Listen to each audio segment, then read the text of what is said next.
Jason Carter's quiet life on Haven's Rest was exactly what he wanted after years in coalition intelligence. Boring, predictable, safe. He ran a small data brokerage, selling market information to traders. Nothing dangerous. Nothing political. That ended when someone knocked at 300 hours. When Jason opened the door, he found himself face to face with the most striking woman he'd ever seen, and immediately recognized her. Kael Verenya, commander of the Silvari Crimson Guard, the most elite and feared military unit in 3 sectors. Intelligence briefings called her the most dangerous woman in known space. Media called her the galaxy's deadliest beauty. And she was standing at his door, wearing civilian clothes instead of her distinctive crimson armor, her usual confident bearing replaced by something Jason recognized immediately: desperation. "Jason Carter," she said, her accent marking coalition standard as her second language. "Former intelligence analyst, current data broker, resident of Haven's Rest for 3 years. I need your help. May I come in?" Every instinct screamed this was dangerous. But Jason also saw exhaustion in her eyes, the way her hand rested near a concealed weapon defensively, the subtle tremor suggesting adrenaline and desperation.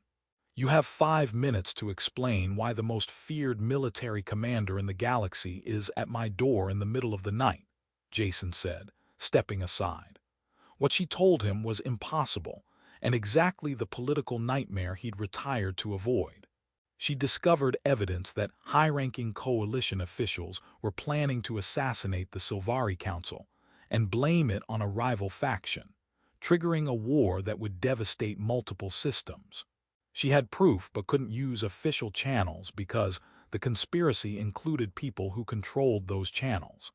She needed someone with intelligence analysis expertise to help verify evidence and identify trustworthy officials. "Why would I help you?" Jason asked. "I'm retired. I got out specifically to avoid situations like this."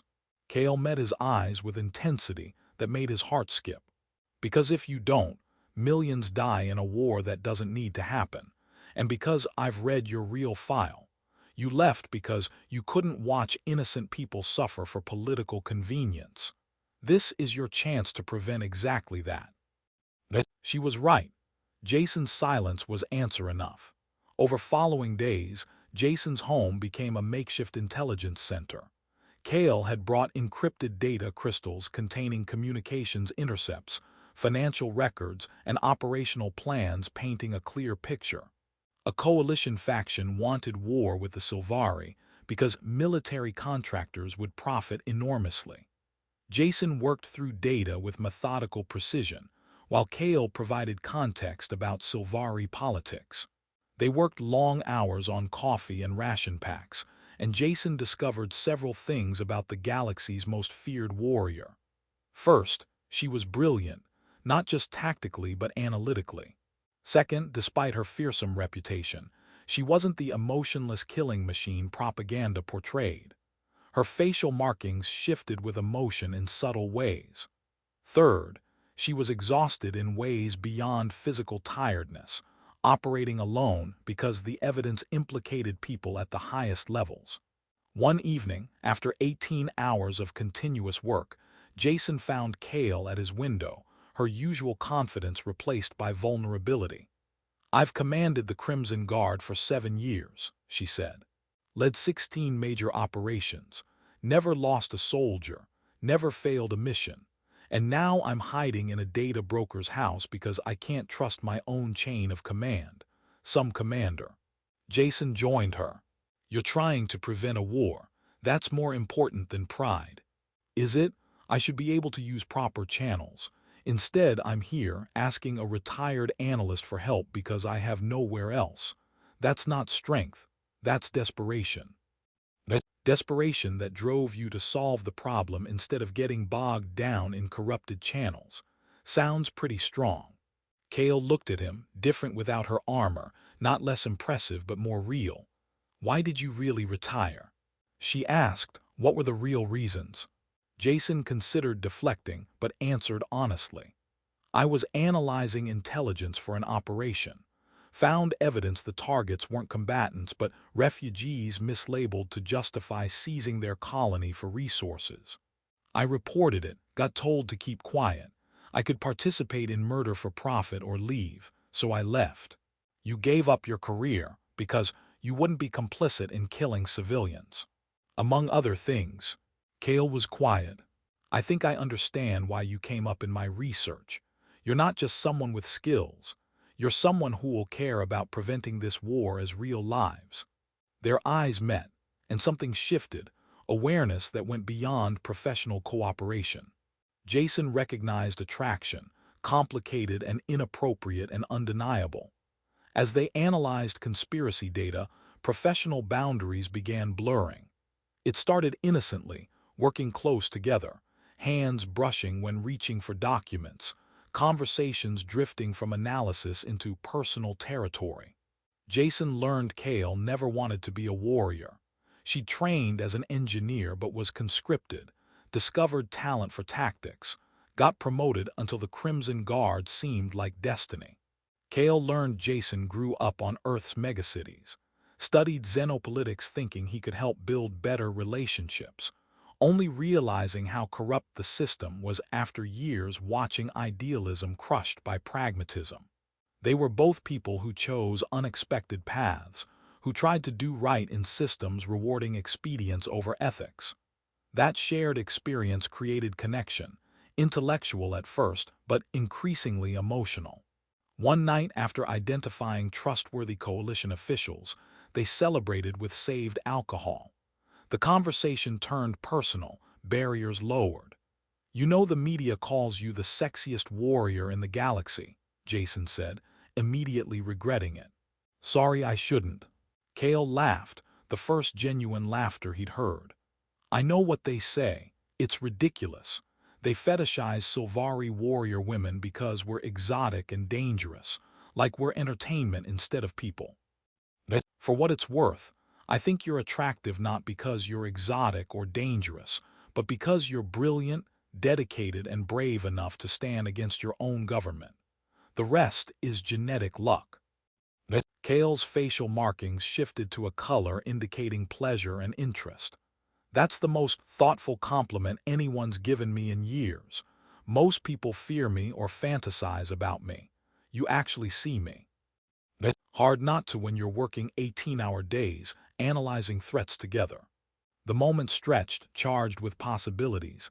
Kael moved closer. "This is probably terrible," she said. "You're helping expose conspiracy. I'm the Crimson Guard commander. This complicates everything." "Probably," Jason agreed. "But when hasn't this situation been complicated?" She kissed him decisively. Jason responded, and for moments conspiracy and danger faded. There was just this, two people finding something unexpected. When they pulled apart, Kael's expression was conflicted. "We should focus on the mission. Getting involved personally. Dangerous, inappropriate, definitely going to complicate things. All of that. Too late, already complicated." She smiled a real smile. "Yeah, it really is."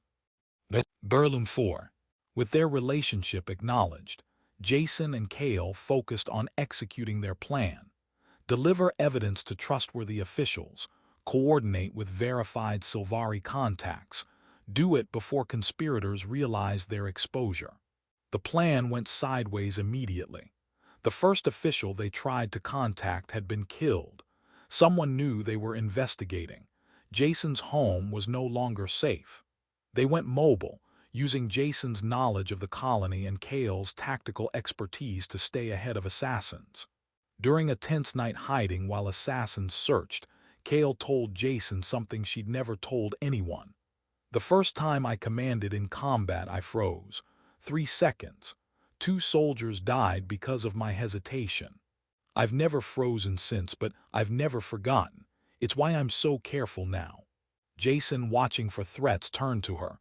"You didn't fail, you learned. There's a difference." They barely escaped assassins, finally reaching Coalition Admiral Sarah Chen, who was clean of conspiracy. She reviewed their data, confirmed analysis, began coordinating with trusted Silvari military. The aftermath was explosive. Arrests, resignations, emergency sessions. The war was prevented. The galaxy learned how close it came to catastrophic conflict. Jason and Kael found themselves in unwanted public attention. Media loved the story, feared Warrior Commander and the analyst who helped her. After weeks of debriefings, they finally met alone at the house where it all began. "So," Jason said, "you saved the galaxy. What's next?" "Return to the Crimson Guard. Resume command. Try to pretend the past month didn't upend everything I thought about trust and what I'm willing to risk for people I care about." She met his eyes. "What about you?" "I was planning to go back to boring data brokerage. But I'm not sure I can go back to boring after this." "Neither am I." They were quiet, aware that what developed between them didn't have easy resolution. She had duties in Silvari space. He had a life on Haven's Rest. "I don't regret this," Kael said. "Any of it, not asking for help, not trusting you, and not." She gestured between them, "This, whatever this is." "Neither do I. You're the most impressive, infuriating, beautiful, terrifying woman I've ever met. And falling for you is the smartest and stupidest thing I've done." Kael's facial markings shifted to deep emotion and affection. "We'll figure it out. Because I didn't face down conspiracy, just to walk away from the one person who sees me as something other than a weapon or symbol." Promise. Commanders promise. They didn't have all answers. Their relationship was complicated by duty, distance, and reality.